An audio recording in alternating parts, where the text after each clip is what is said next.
Oscuridad, frío, silencio, roto solo por el mar. Ahora imagina esto. Estás en medio del océano Atlántico hace más de 1000 años. No hay mapas, no hay brújula, no hay forma de saber si vas en la dirección correcta.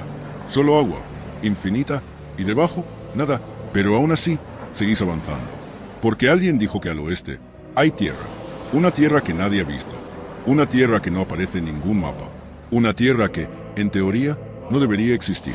Y sin embargo, ellos la encontraron. Mucho antes que Cristóbal Colón. Mucho antes de cualquier imperio europeo. Llegaron a un lugar lleno de vida. Bosques, ríos, animales, recursos. Un nuevo mundo. Un descubrimiento que podría haber cambiado la historia para siempre. Pero no lo hizo. Porque lo más extraño de todo no es que llegaran. Es que se fueron. Sin dejar imperios. Sin dejar ciudades. Sin dejar casi rastro. Como si ese lugar nunca hubiera sido suyo. Porque alguien descubriría un paraíso y lo abandonaría. ¿Qué vieron allí? ¿Qué pasó realmente en esa tierra? Hoy vas a conocer la historia de Vinland. Una historia real, más antigua que la mayoría de lo que te enseñaron, y mucho más inquietante de lo que parece. ¿Quiénes eran realmente los vikingos? Cuando escuchamos la palabra vikingos, lo primero que se nos viene a la cabeza son guerreros brutales, saqueos y batallas. Pero esa es solo una parte de la historia. Los vikingos también eran comerciantes, exploradores y, sobre todo, navegantes excepcionales. Vivían en una de las regiones más difíciles del planeta, Escandinavia.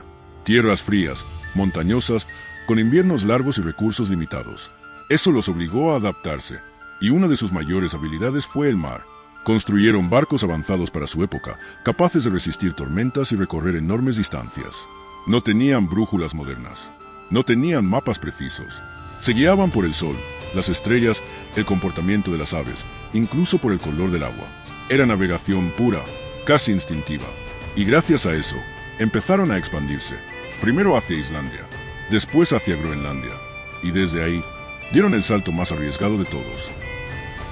El viaje de Leif Erikson. La figura clave en esta historia es Leif Erikson, hijo de Erik el Rojo, el fundador de las colonias vikingas en Groenlandia. Leif creció en un entorno donde explorar no era una opción, era una necesidad. Según los relatos, un comerciante llamado Harnier Holson fue el primero en ver tierras al oeste, pero nunca desembarcó. Leif escuchó esa historia y decidió hacer lo que el otro no hizo, ir hasta allí, explorar, descubrir. Así que organizó una expedición. Cruzó el Atlántico Norte, enfrentándose a tormentas, frío extremo y la incertidumbre total. Y finalmente, llegó. El descubrimiento de Vinland. Lo que encontraron fue completamente diferente a todo lo que conocían. Después de Groenlandia, un lugar duro, helado y casi sin árboles. Vinland parecía otro mundo. Había bosques densos, ríos llenos de peces, animales para cazar, y lo más sorprendente, uvas silvestres, algo prácticamente inexistente en las tierras del norte. Por eso lo llamaron Vinland, tierra del vino o tierra fértil. Era un lugar perfecto para asentarse. Un lugar que, en teoría, podía cambiar el futuro de los vikingos. Y por un momento, parecía que lo iba a hacer. El intento de colonización. Después del descubrimiento, más expediciones siguieron el camino de Leif. Entre ellas, la de Thorfinn Karlsevne, uno de los intentos más serios de establecer una colonia permanente. No eran solo exploradores esta vez. Eran familias enteras. Hombres, mujeres, incluso niños. Construyeron viviendas. Organizaron el trabajo, empezaron a adaptarse al entorno. Todo parecía indicar que Vinland iba a convertirse en una nueva colonia vikinga. Pero había un problema enorme, uno que no podían evitar. El encuentro con los Skrælings. Vinland no estaba vacío. Allí vivían pueblos indígenas desde mucho antes de la llegada de los vikingos. Los nórdicos los llamaban Skrælings. Al principio, el contacto fue relativamente pacífico. Hubo intercambios. Los vikingos ofrecían herramientas de hierro, algo muy valioso. A cambio recibían pieles y otros recursos. Pero la calma era frágil. Las diferencias culturales eran enormes. No hablaban el mismo idioma. No entendían las intenciones del otro. Para los vikingos, este era un territorio nuevo que podían explorar y aprovechar. Para los pueblos indígenas, era su hogar, su tierra, su vida, y esa diferencia de perspectiva lo cambiaba todo. Hay relatos que cuentan que los Skrælings se sorprendían por los objetos de hierro, algo que no formaba parte de su tecnología. Pero también hay historias que hablan del miedo que generaban los vikingos. Hombres armados, con armaduras, desconocidos, que llegaban en barcos gigantes desde el mar. Por otro lado, los vikingos tampoco entendían a quienes tenían enfrente. No sabían cuántos eran realmente. No conocían sus costumbres. No sabían cómo reaccionarían. Y en ese ambiente de desconfianza mutua, cualquier pequeño error podía desencadenar un conflicto. Según algunas sagas, incluso un simple incidente, como el uso de un arma o el comportamiento de animales traídos por los vikingos, pudo haber provocado tensiones. La situación era inestable, frágil, y estaba destinada a romperse. Y cuando finalmente se rompió, no hubo vuelta atrás. El conflicto. Con el tiempo, las tensiones crecieron. Los encuentros se volvieron más hostiles.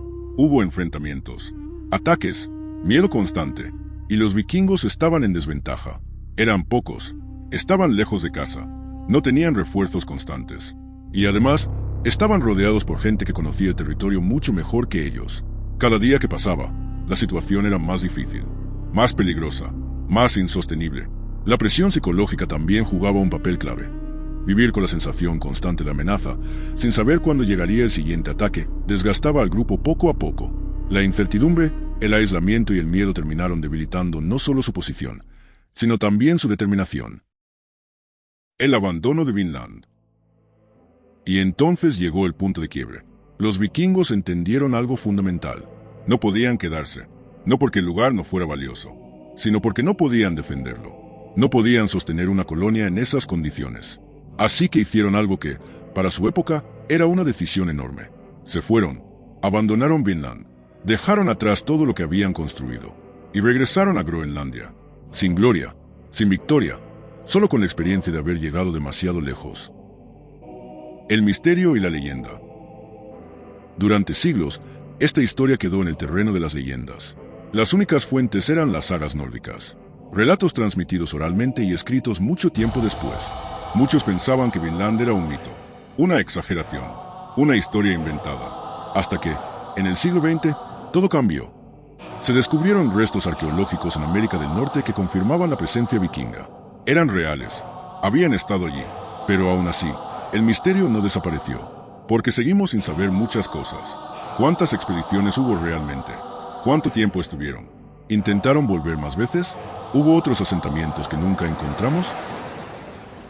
La historia de Vinland no es solo sobre ser los primeros, es sobre los límites, sobre hasta dónde puede llegar el ser humano, y cuando tiene que aceptar que no es suficiente. Los vikingos lograron algo increíble. Cruzaron el Atlántico, llegaron a América siglos antes que el resto de Europa, pero incluso ellos tuvieron que retroceder, y eso es lo que hace esta historia tan poderosa. Porque no todos los descubrimientos terminan en conquista, algunos terminan en silencio.